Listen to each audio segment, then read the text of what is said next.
En 5 ans de pouvoir, il n'a pas effectué un seul voyage en dehors de son pays allant en Europe.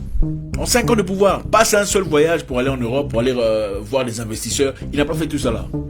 En 5 ans de pouvoir, il est resté en Afrique. Il a fait des voyages au Rwanda, voyage en Mozambique, voyage en Éthiopie, voyage en Ouganda. Il n'est pas allé en Europe, pas une seule fois. Il a reconstruit son pays avec l'argent du contribuable. Il n'est pas allé demander de dette. Il n'est pas sorti aller demander de dette ailleurs. Il a construit le pays, il a reconstruit les routes, les marchés, reconstruit les institutions avec l'argent du pays. Donc on n'a pas nécessairement besoin d'aller ailleurs pour chercher de l'aide, à moins que ce soit une raison, des excuses justement, ou pour des intérêts personnels. John Pombe Magufuli a prouvé aux gens qu'on n'a pas besoin d'aide externe, pas nécessairement pour progresser, pour au moins faire un pas vers le progrès.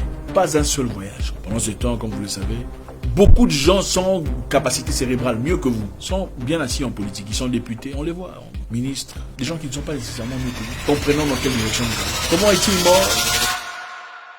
L'une des raisons principales pour laquelle l'Afrique a du mal à avancer, c'est parce que des gens intelligents comme vous ne s'intéressent pas à la politique. Oui. C'est des abrutis souvent qui sont bien placés. C'est des abrutis qui font des vidéos sur la politique, défendant l'indéfendable, des bêtises. Vous savez, il n'y a pas de mauvais peuple. Le mauvais peuple n'existe pas. Il n'y a que des mauvais leaders. Quand le leader est bien dans ses bottes, le leader est fort, le peuple devient fort. Quand le leader est stupide, la population suit. Les gens ne font que exactement ce que font leurs leaders. C'est un peu comme dans la maison. Les enfants sont généralement le reflet de leur papa ou de la discipline qu'ils reçoivent à la maison. Un homme qui bat sa femme, très souvent vous remarquerez, son papa battait sa mère.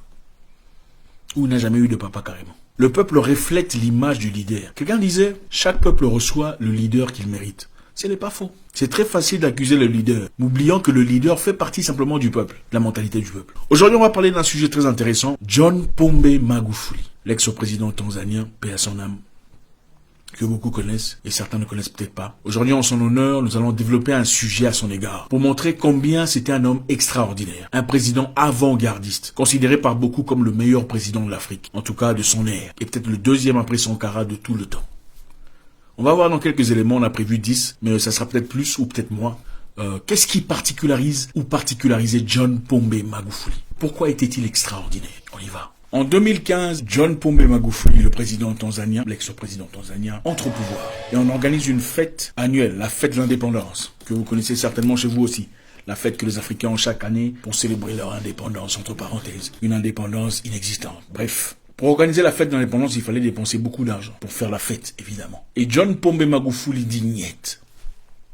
Il n'y aura pas de fête. Il n'y aura pas de fête tant que des populations tanzaniennes seront en train de mourir de choléra. Parce qu'à l'époque, d'après lui, il y avait des personnes qui mouraient de choléra. Après avoir fourni quelques recherches, on a découvert qu'il y avait à peine une 70aine de personnes mourant de choléra à l'époque. Et il a dit, il n'y aura pas de fête de célébration de l'indépendance tant que les Tanzaniens mourront de choléra. Il a supprimé cet événement. Mais qu'est-ce qu'il a proposé en retour? Au lieu de dépenser de l'argent qu'il fallait dépenser dans les salles, dans les fêtes, vous savez, les Africains adorent les fêtes, il a bloqué les dépenses des millions de dollars pour investir cet argent dans la construction de la route venant de Morocco à Mwenge, pour ainsi diminuer l'embouteillage qui se présentait chaque soir. Donc, au lieu de dépenser l'argent dans la fête, comme le font généralement les présidents africains qui adorent les fêtes, les célébrations et l'honneur, il a dit, il n'y aura pas de fête. On prendra cet argent de fête et on va dépenser ça pour la reconstruction de la route de Morocco à Mwenge, pour éviter l'embouteillage. Qu'est-ce qu'il propose en contrepartie? Il dit que chaque Tanzanien se présente dans les rues de Tanzanie, les rues de leur ville, et commence à nettoyer. Et qu'est-ce qu'il a fait? Il a commencé comme un vrai leader. Il est descendu lui-même sur le terrain et a commencé à nettoyer. Vous imaginez un peu, un président de la République qui descend dans les rues et commence à nettoyer, enlever la saleté avec ses mains, s'il vous plaît. Les choses que beaucoup de personnes n'oseraient pas faire. Beaucoup de personnes sont beaucoup trop... Vous savez, les politiciens africains, vous remarquerez, aujourd'hui sont d'ailleurs beaucoup trop grands pour porter leur propre sac. Même pour porter son sac, il faut qu'il y ait quelqu'un derrière. Parapluie ou il faut que quelqu'un porte ça. Mais le président tanzanien, John Pombe Magufuli, docteur en chimie, s'il vous plaît, se présente dans les rues et commence à nettoyer avec ses mains. Enlève les poubelles. Et tout le monde, évidemment, quand le leader est bon, tout le monde le suit. Et s'est présenté après lui, les membres du gouvernement, les enseignants, les travailleurs civils et toute la population se joignent à lui pour faire un travail pour son pays. Maintenant, demandez à votre président ou vos politiciens, parlementaires et députés, de descendre dans les rues et nettoyer. Non, c'est...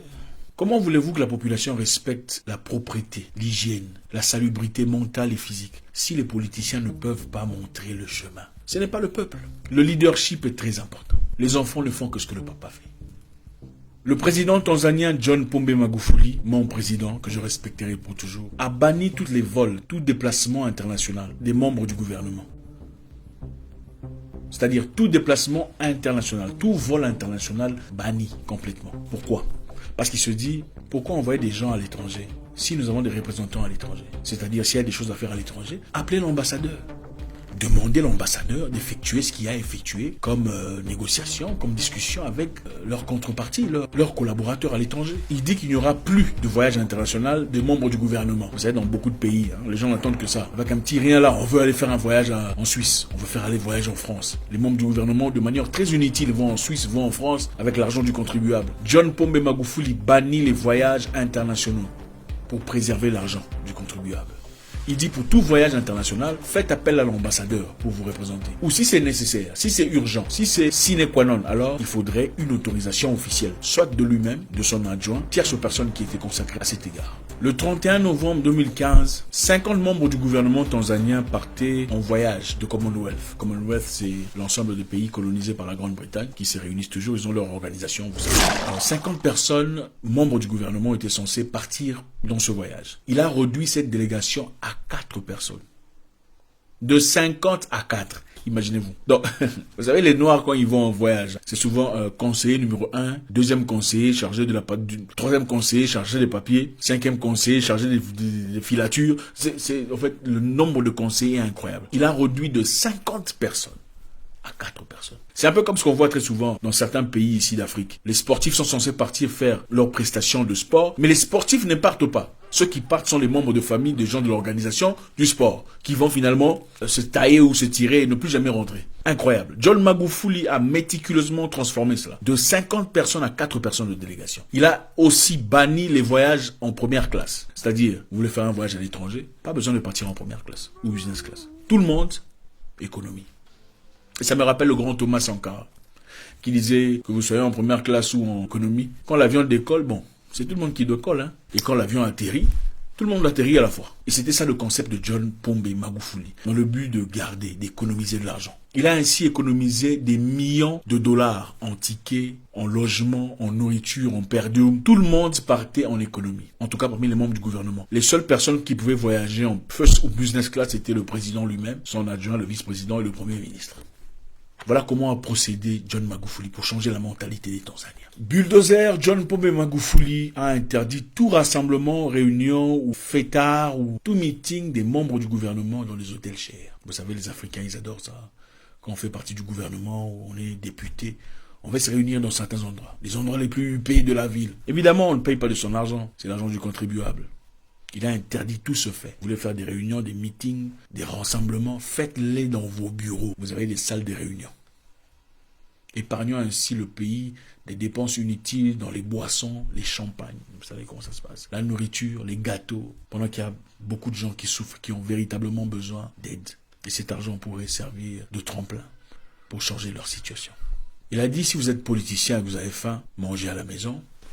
Après, vous êtes rassasié. Ensuite, venez à la réunion. Voilà. Beaucoup n'ont pas aimé ça, évidemment. John Pombe Magufuli, juste après avoir été élu comme président de la Tanzanie, est parti faire une visite surprise à l'hôpital Muhimbili. Muhimbili, c'est le plus grand hôpital de l'État. Il est parti en visite surprise. Il est parti dans les corridors où personne ne part. Vous savez comment ça fonctionne. Quand vous invitez une autorité, vous montrez les parties les plus propres, n'est-ce pas? Ah, ici c'est bien, on peut montrer là, on peut montrer. Mais lui, il voulait pas ça. C'est lui qui dirige. Moi, je vais partir par ici. Je vais aller de l'autre côté. Et étant lui-même docteur en chimie, c'est une personne qui comprend tout à fait le fonctionnement d'un hôpital. Et il a trouvé les machines de scannage, comment vous appelez ça, CAT scan, CT scan, c'est quoi en français, je ne sais plus. Enfin, bref, vous allez compléter ça, j'ai oublié. Ça ne fonctionnait pas. Il a demandé au médecin directeur pourquoi ça ne fonctionne pas. Le médecin directeur n'avait pas de réponse. Il a viré le médecin directeur. À cause de la saleté, des difficultés, le manque de matelas. Il y avait évidemment un compte prévu pour toutes ces histoires. Mais ce compte était bousillé. Évidemment, comme nous sommes champions, on adore l'argent, on ferait tout pour l'argent. Certains parmi nous même vendraient leur mère, on le sait. Voilà, on a bousillé l'argent du contribuable destiné à soutenir des gens. John Magufuli a viré le médecin directeur et son adjoint. Après avoir engagé quelqu'un d'autre. On les a donné 3 semaines pour réparer tout ce qu'il y avait à réparer. Et en 3 jours, ils avaient tout réparé. Imaginez-vous un peu. En 3 jours, on a tout réparé. Donc pendant tout ce temps-là, qu'est-ce qui manquait? Il a dit dans 3 semaines, il faut tout réparer, sinon je vous vire aussi. Et en 3 jours, on a tout réparé. Imaginez-vous un peu. En 3 jours, on a tout réparé. Ah, donc c'est possible. Ça avait toujours été possible. Il n'a pas du tout contribué. On n'a pas donné de l'argent pour essayer de réparer tout ça. Il a dit, vous avez 3 semaines pour réparer ça. En 3 jours, ils l'ont fait. Manque de volonté. Manque de bonne moralité. Il n'y a pas de mauvais peuple. C'est le guide qui donne l'idée, la peinture, l'imagerie, le film de l'avenir. Un leader faible crée toujours un peuple faible. Un leader fort qui n'accepte pas les bêtises, l'abrutissement, le vol, la corruption, élève derrière lui une population forte. Le Parlement tanzanien avait prévu 300 millions de shillings pour organiser une fête de l'État. Et il dit on va dépenser 25 millions de ces 300 millions pour organiser la fête. On va manger avec les 25 millions. Et le reste, on va utiliser pour acheter des lits pour l'hôpital qu'il avait visité. Et on a acheté 300 lits et matelas, 600 draps. Incroyable. Ils auraient évidemment bouffé l'argent s'ils n'avaient pas fait ça. Au fait, ça arrive très souvent. Il y a un budget qu'on donne pour tel ou tel élément, un budget pour organiser un événement. Très souvent, on n'atteint jamais le maximum du budget. Disons qu'on a donné un budget d'1 million de dollars, pour simplifier, et que l'organisation a coûté 200 000 dollars. Vous pensez qu'ils vont rembourser les 800 000 dollars? On ne le fait jamais. On ne le fait jamais. Jamais on ne fait ça. On fait un voyage au nom du gouvernement et on remet l'argent qu'il faut. Pourquoi? Mauvaise moralité. Basse moralité. On ne peut pas placer au pouvoir des gens de basse moralité. Le pays n'ira nulle part. Il ne s'agit pas toujours d'avoir des diplômes et de l'intelligence scolaire. Ce n'est pas toujours question de ça. C'est question de moralité aussi pour évoluer dans la vie. Des gens qui n'ont pas fait des grandes études peuvent être des gens convenables pour l'avancement d'un pays ou d'une organisation. Avec l'argent destiné à la fête, on a rétabli l'hôpital pour l'avancement et le bien-être du peuple tanzanien. Au pouvoir, John Magufuli a réduit le nombre de ministères de 30 à 19. Donc il y avait 30 ministères en Tanzanie. Il a réduit cela à 19. Pourquoi? Parce qu'il a compris que 11 étaient inutiles. Malheureusement, aujourd'hui, dans beaucoup de pays, on fabrique même des postes qui ne servent absolument à rien pour se faire de l'argent. Et comme le disait, celui qui devient riche à travers la politique est un voleur. On ne peut pas devenir riche à travers la politique. On ne devient pas politicien pour acheter des villas. On devient politicien pour améliorer la vie des gens. Pour changer la condition de vie du peuple. Il a aussi annulé les primes des membres du gouvernement. Vous savez, les membres du gouvernement, dans beaucoup de pays, reçoivent des primes. Il a dit ces primes servent à quoi? Si vous avez un salaire à la fin du mois. Vous avez été engagé pour un salaire à la fin du mois. Les primes servent à quoi? Et je pense que c'est une très bonne idée. Parce que quand on réduit les salaires des politiciens, c'est là qu'on commence à trier les vrais politiciens. Parce qu'il y a les politiciens qui veulent le bien-être, l'avancement, le développement du peuple. Et les politiciens qui sont là pour s'acheter une villa et une Jeep. Quand il n'y a plus d'argent comme ça, les politiciens qui sont vraiment là pour travailler pour le peuple se présentent. Ils seront les seuls à rester. Les autres iront faire le commerce ou le marchandage quelque part. Parce que leur objectif, c'est de l'argent. Il a annulé les primes des officiels, encourageant d'être satisfaits de leur salaire. Il a aussi dit aux ingénieurs liés à l'État, pourquoi avez-vous besoin d'être coucoulés dans des voitures V8 qui n'ont absolument rien à voir avec votre travail? Pourquoi avez-vous besoin de rouler dans des voitures V8? Vous êtes ingénieur. Il faut chercher des pick-up qui ne sont pas nécessairement V8, qui vont en accord avec votre travail. C'était une personne qui n'était pas là pour s'enrichir. Il était là pour l'amour du peuple. L'éducation civique et morale est primordiale. Au-delà de tout, l'enseignement, l'intelligence, les qualifications, la spiritualité, l'éducation civique et morale est très importante. Sans laquelle, on aura toujours des bandits, des escrocs, des aventuriers, des profiteurs, des opportunistes, des parvenus en politique. John Pombe Magufuli a transformé radicalement son pays en très peu de temps. Un seul mandat, 5 ans, et quelques poussières. Dans d'autres pays, on vous dira, à notre arrivée, le pays était complètement par terre. Donc, on a besoin de 20 ans, si pas plus. Il n'avait pas besoin de tout ça. En 5 ans, il a fait des choses énormes. Construit de routes tanzaniennes. L'infrastructure a complètement changé. Le peuple est heureux, content de l'avancement du progrès. Combattu farouchement la corruption. La corruption dans un pays commence au-dessus. Ce ne sont pas les peuples qui font tout ce que vous croyez là. Quand les travailleurs savent que le chef est corrompu lui-même, ils comprennent qu'il faut se servir. Mais quand ils savent que quand on est corrompu, on va en prison, on subit des conséquences, on est mis à nu, on est ridiculisé, comme on le fait dans un pays de l'Afrique de l'Est, les gens commencent à changer. Le leader détermine la direction du peuple.